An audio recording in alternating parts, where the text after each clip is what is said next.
series. We are so excited to offer these unique discussions to help you transform your business to create a more sustainable future. I am Melanie Fleming, Marketing Manager for Pure Strategies. Our team provides sustainability consulting to companies looking to develop goals, enhance their sustainability program, and implement changes in their products, packaging, and supply chains. We are offering these webinars to help companies advance environmental and social performance in their business, helping to show you the possibilities for change and empower you with insights from those at the very forefront. You can find our past webinars, research reports, and resources on our website, purestrategies.com, including information about work we have done for Seventh Generation, Walmart, Ben & Jerry's, and other sustainability leaders. Your host today, Tim Greiner, Managing Director of Pure Strategies and co-founder of Pure Strategies and the Chemical Footprint Project, has been providing custom sustainability solutions to corporate clients for well over 20 years. During this 30-minute webinar, Tim will be talking with Heather Deeth, Head of Ethical Buying, Lush Fresh Handmade Cosmetics. Heather has more than 15 years in ethical and sustainable supply chain management, as well as strategic sourcing design across a global portfolio of raw materials and packaging. Heather's work has taken her to the agricultural region of northern Uganda, the argan forest of Morocco, and manufacturing facilities throughout Asia in search of high-quality, sustainable materials. Today, Tim and Heather will discuss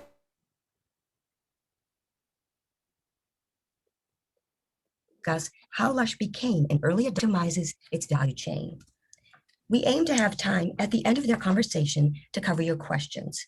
The audience will be muted, so please provide your questions in the Q&A field. I will ask as many questions as time will allow. The recording of this session will also be posted on the Pure Strategies website. Sorry for the little bit of the delay, but now I'd like to hand it off to Tim. Thank you, Melanie. Appreciate it. And welcome, Heather. Welcome to the Pure Strategies Conversation Series. Thank you.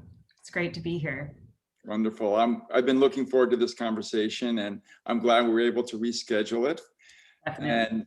And it's great to have an opportunity to talk to you about Lush and what Lush is doing in its supply chain and the work that you're doing as the head of ethical buying. So I think we'll just jump right into it, if that makes sense. I think maybe just to level set for those that are participating and attending today, could you tell us a little bit about Lush for those that aren't familiar with the company? Sure. And just to start, I do want to acknowledge that I'm presenting from the traditional unceded territories of the Haudenosaunee, Anishinaabe, Mississaugas of the Credits First Nations. We also have a large manufacturing operation on this land. So it is very important we acknowledge our ancestral lands that we reside upon. About Lush. Lush, we are a personal care and beauty brand. We were founded in the UK. We're from the southeast in a small town called Poole. We are all over the world now, and we have manufacturing facilities in Japan, Australia, Germany, Croatia, the UK, and Toronto and Vancouver. I sit on the North American side of our business and service all of Canada and the United States. Great. I think from my perspective, one of the things that's unusual about Lush is that you're a backward integrated company, right? So many beauty brands aren't set up that way. Yeah, well, I was always like, from a supply chain and supply chain transparency, it was always this great gift in North America that we own all of our own retail shops, we own our own manufacturing, we own distribution, all our e-commerce fulfillment we handle ourselves. I have thought differently about it since the pandemic hit. It's been very, very hard to be in the retail sector in the past year. That's been like immensely challenging, but it's looking like we're on the other side, hopefully, fingers crossed. Right. Yeah, for sure. Yes, I'd love to dive into that a little bit as we go forward. But before maybe we do that, let's just talk a little bit about buying at Lush. What's that function like? What's your team like? How is buying at Lush different from buying maybe in other companies that we might be familiar with? Yeah, so I've been leading buying in North America for almost 11 years, so it feels like a long time. Ethical buying at Lush has been like a cornerstone of our brand since we started 25 years ago. And so I think that it's always been an area of focus and an area that we've resourced. And so like, even I think one thing that's really unique to us is even in like structure, that I have 4 teams now that report into me, that we consider the buying area of Lush. And that's a procurement team who handles all the operations. We have an ethical buying team, which is concerned about contracting, pricing, quality, and of course the ethical standards that we work to, which we have a very strong non-animal testing platform that's also been a cornerstone of our brand since the very beginning. And all are evaluating our footprint, like social and environmentally, through our supply chain. And I think what's the evolution of that over the past few years is like bringing on another team called like our Lush Investments Group, which helps us manage our farms that we have around the world. When we were kind of in this peak growth period in 2006, 2017, we really realized that we needed a way to keep materials coming into our factories and keeping the highest quality standards and environmental and social impacts that we wanted in our materials as well. And so we created a funding mechanism, essentially, which we call the Sustainable Lush Fund, where we take 2% of all of our spend on raw materials, and we put that money aside to fund these projects around the world. And I guess more recently, and perhaps like less interesting, is that I've also taken on indirect spend for the business across everything. And so we are trying to put an ethical lens across like everything and like all of our purchasing dollars through the entire business. So that's beyond ingredients and packaging, that's services, it's like equipment. Yep, that whole can of worms. Everything for retail store build out too? Or is that in retail? Yeah, no, that's gonna come under. And so, even like what is our standard towards green building supplies and waste reduction through refits on the retail side. I'm working on transportation, RFPs, and telecommunications right now. Wow, lots of buying. Yeah, it's all stuff we buy, and we just want to be ensuring that we have, a positive impact with all of our dollars as much as possible, even beyond raw materials, and that we can truly like look at ourselves as an ethical business leading the way in this area. Yeah, and Lush has been a leader in so many ways for years. When I look at packaging, for example, and the buying you guys have been doing in packaging, well, first, many of the products are designed to be naked, so sold without packaging. But even the packaging that you do have is 100% recycled content, for example. Maybe you could just tell us a little bit about that. Sure. It's like I think that's one thing that is interesting about ethical buying at Lush is that we do have a long history. And so things like 100% post-consumer recycled plastics for all of our clear bottles and all of our black pots, we've been doing that for 10 plus years. And so we really did have like a leadership position on packaging, which everyone's like coming around to now, so that's great. But I can tell you 10 years ago when we started doing this work, there were no post-consumer recycled supply chains in North America. And we do the same on paper actually as well.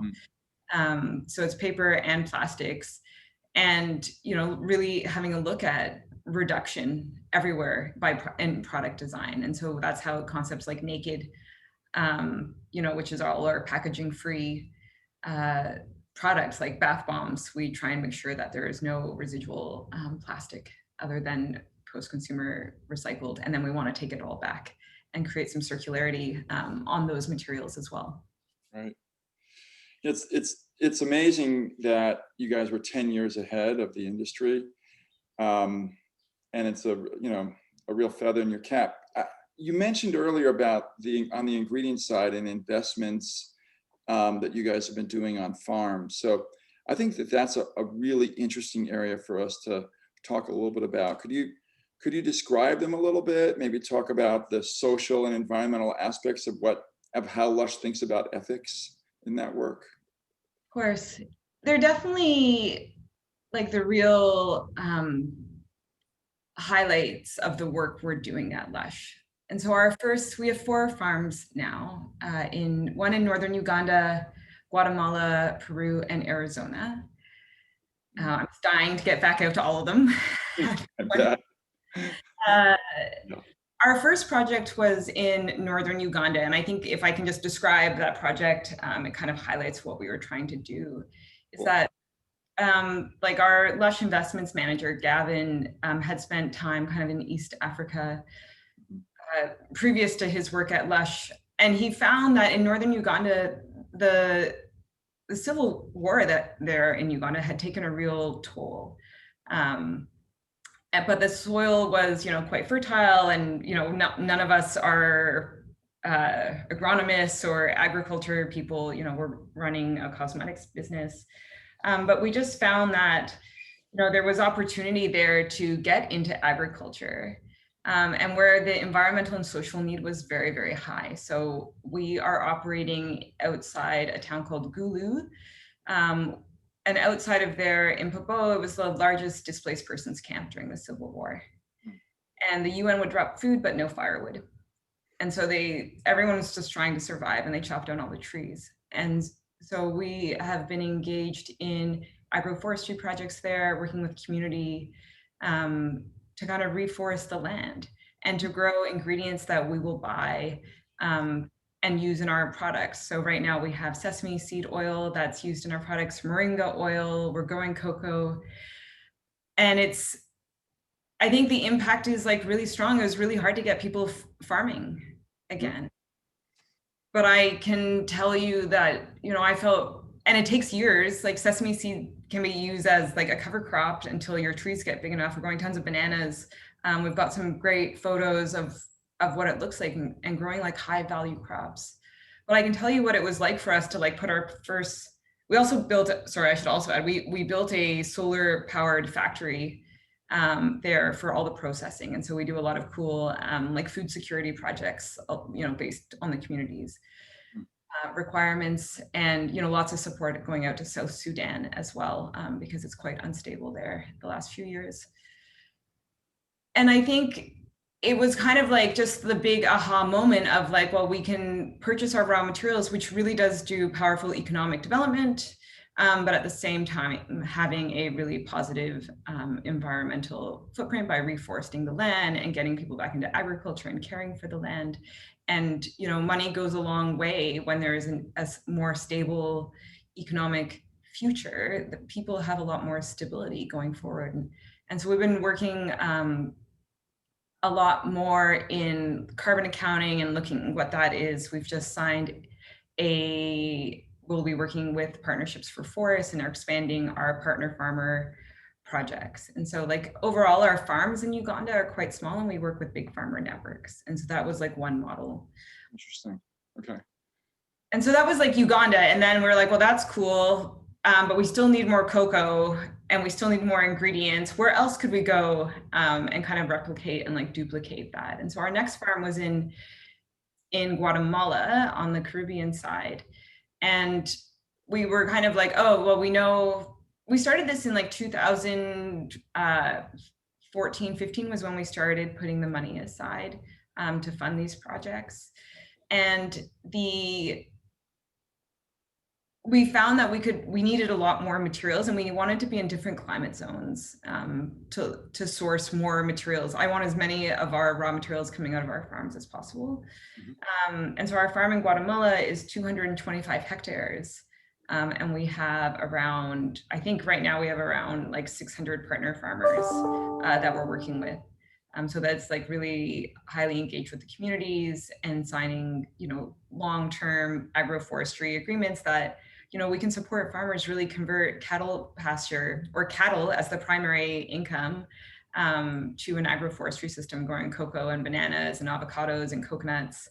And these are all materials that we'll be needing and using in our products. And we have to be really thoughtful about how we design and evolve. You know, we always make sure that we have a really strong presence of women and supporting women in agriculture. The boss in Guatemala is a woman now who's running the farm like on the ground. So we try and really set a high standard for what an agroforestry system could look like and what could like a regenerative, really positive business be. Quick question, and this is fascinating. The partner farmers, are they working on your land, or are they working on their own land that's adjacent to the land that Lush owns? Like, how is that? How do you think about like your land and partner farmers?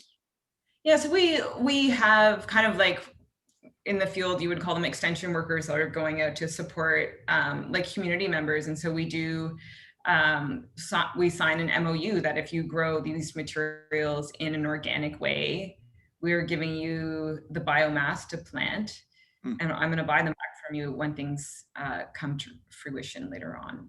But we on do their own land.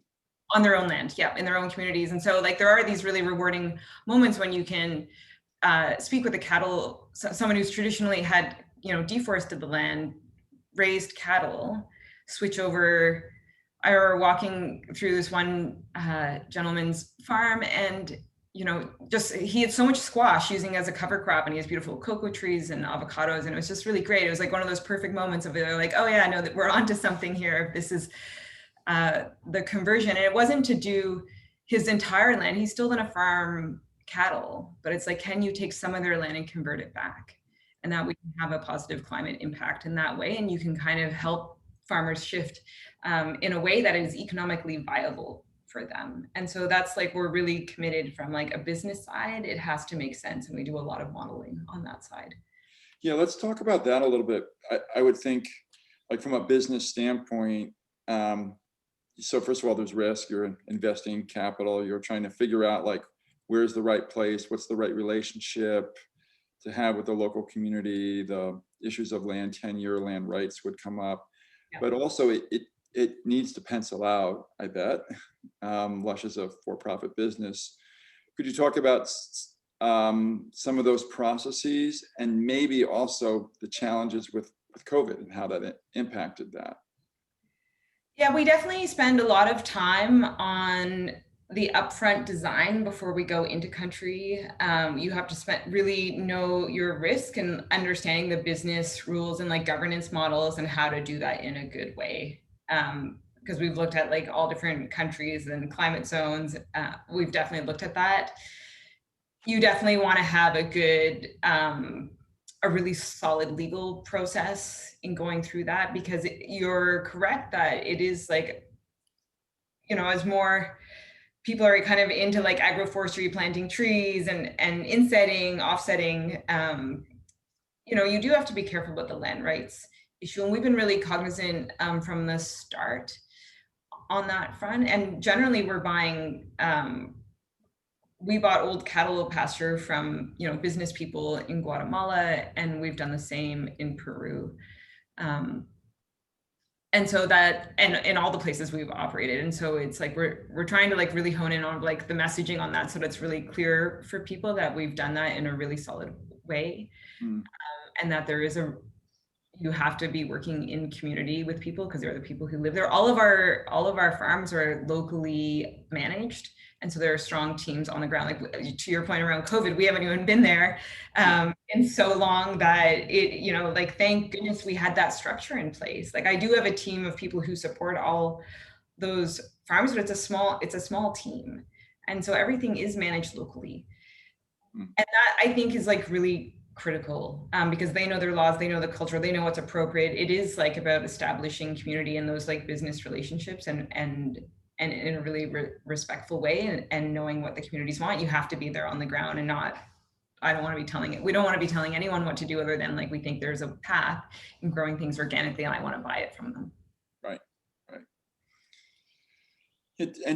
When I know COVID hit a lot of retail businesses, probably like Lush. And so how did that impact the buying function, if you will, from these farms or from other supply chains? Yeah, it's been definitely a really tough year. I've seen it from my lens. It has been like a real heartbreaking year. There's been tremendous hardship around the entire world, and the COVID is not over in so many places. And Peru being one of the worst hit countries like in the world, it's still really bad, and a lot of people have died, and we're not through COVID. Uganda just went into lockdown this week, a 6-week lockdown. So it is, we're still getting hit with that. And so we haven't been traveling and we haven't been out in the world. We're definitely seeing the fragility of the global supply chains have definitely come up.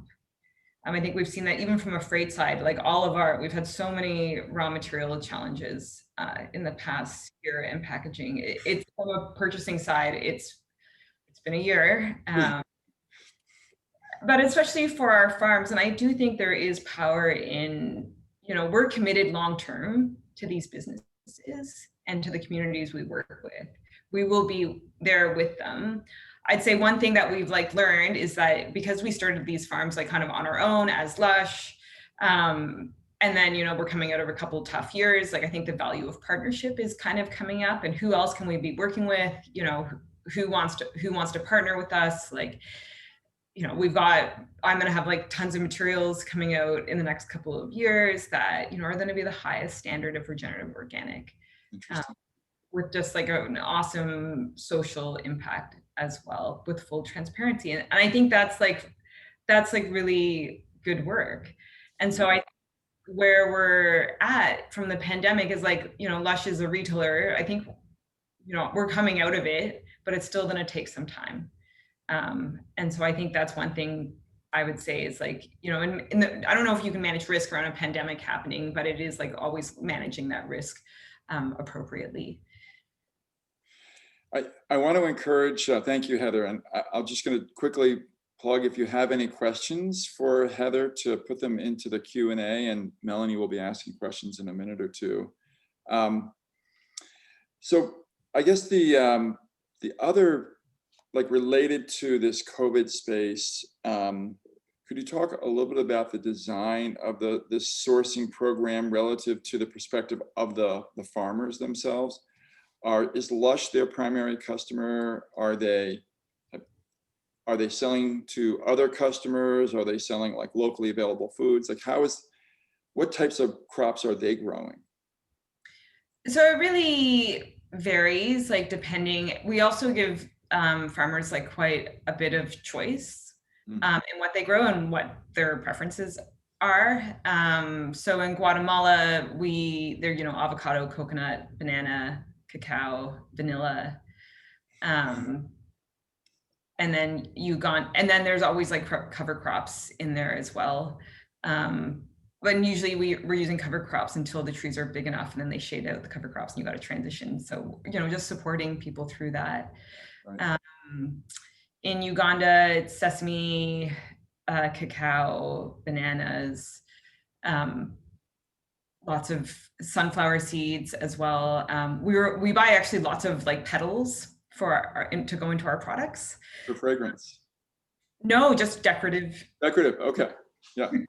So it's working through those, and we're really working to do as much processing on the farms as possible, so that we're building up as much processing knowledge and building that kind of intellectual and technical experience on the farms. And all our farms are solar powered. And so they're really cool places to hang out. I can't wait to go down, because I feel like I've been missing out for so long.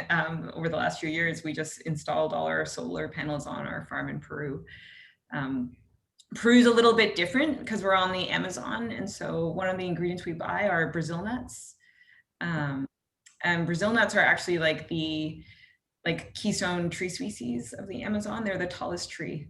And so they're really beautiful, and they're pollinated by birds. And so you need really intact ecosystems for them to grow properly. And so we just see that as the opportunity for us to be looking at our insetting program for Lush around, our carbon program and science-based targets that you've been helping us with get organized around, and answer the business needs of how we move forward with a really strong ethical procurement policy. and program going forward. That's great. And so there's a few questions that have popped up. I want to give Melanie a chance to ask those questions, Heather. Melanie, did you want to take a few of the questions from the participants? I sure do. This one's for you, Heather. Is there interest to move raw material farming to North America where possible? So we have a farm in Arizona where we're growing jojoba, and we're trying to do it more water efficient than any other farm in Arizona. I've tried a lot of different projects in North America. We've done lavender farming, I've done contract farming, I've done tons of projects in honey. We're working on projects in Appalachia because that's a really cool ecosystem to be operating in.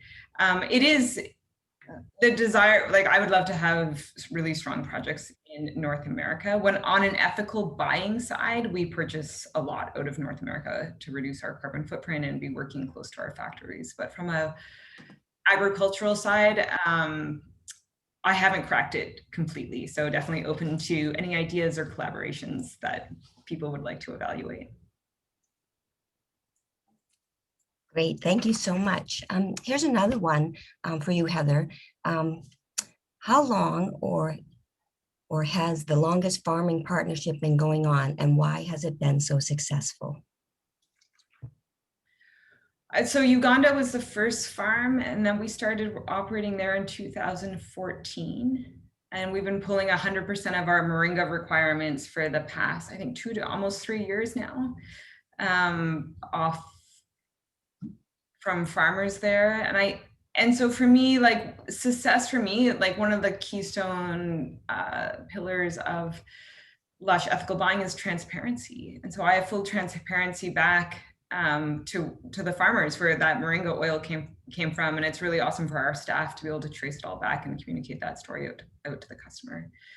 And then just knowing that the immense social impact of that buy and the environmental benefit as well. Great, thank you. Tim, a question for you. What are some of the challenges that companies need to address, like Lush has done, to reduce their environmental impact? Well, I think for a company like Lush, it's really understanding the value chain, like Heather was talking about it. For many businesses that are buying from commodity markets, it's better understanding where those products are coming from, what the impacts are in those supply chains, particularly when we start getting in beyond carbon into place-based impacts like deforestation, biodiversity preservation, biodiversity loss. So it's doing that due diligence. Some of the work can be done at a screening level, but having a team like Lush has that really understands the supply chain and has a policy around transparency is very important. Thank you. We're at the tip of the half hour, but should we take one more or should I wrap it up? I see a few more questions have come in. What do you think? Yeah, let's take another question. Sure. All right, let me give you one more. Let's see what we got here. How would you suggest implementing a similar social responsibility model in a more industrial industry? So I think that would be for you, Heather.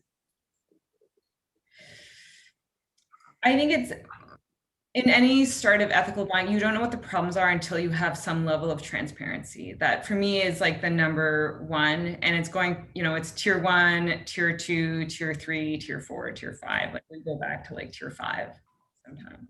And like, you don't have to have like really, we had operated without complex systems to manage that. Like that is just, the team of people I have who get really curious around uncovering as much as they can. And from there, it's amazing what you learn and where the risk ends up showing up. And so I think it's like being, eyes wide open. And in all industry, there is risk. Like the biggest risk post-COVID right now is, we have this climate emergency happening, but it's the, human rights and the state of labor is just so awful post-COVID right now, and health and safety is a major concern. And so there's always something to be watchful for. And so keeping that vigilant eye of what the potential risk is I think, a great place to start. And you can do that like starting with your tier 1 and even with diversity. So I always want to call it the diversity piece around like how are businesses actually supporting like Black and BIPOC businesses. Like we really need to be looking at that as we build towards like a more equitable future. Excellent. Thank you both so much. Well, that is all the time that we have for today. Went by much too fast, but we do hope that you enjoyed this conversation on Lush's unique supply chain investment program. Very impressive. A special and warm thank you to Tim and to Heather for your time and thoughtful insights today. We will be hosting the next Pure Strategies Conversations webinar on June 30th with our special guest, Bethany Davis, Director of Social Impact Mega Food, and Jordan Pratt, Farm Director, Kauai Organic Farms, and they'll be discussing how Mega Food improved agricultural practices and resilience in their supply chain. Be sure to check out our website or sign up for our newsletter for more details. The Pure Strategies website has lots of additional resources that might be of use for your work, and certainly feel free to reach out to Tim directly. We look forward to connecting with you again or having you attend another Pure Strategies Conversations webinar in the near future. Stay well, everybody, and enjoy the rest of your day. Thank you. Thank you. Thank you.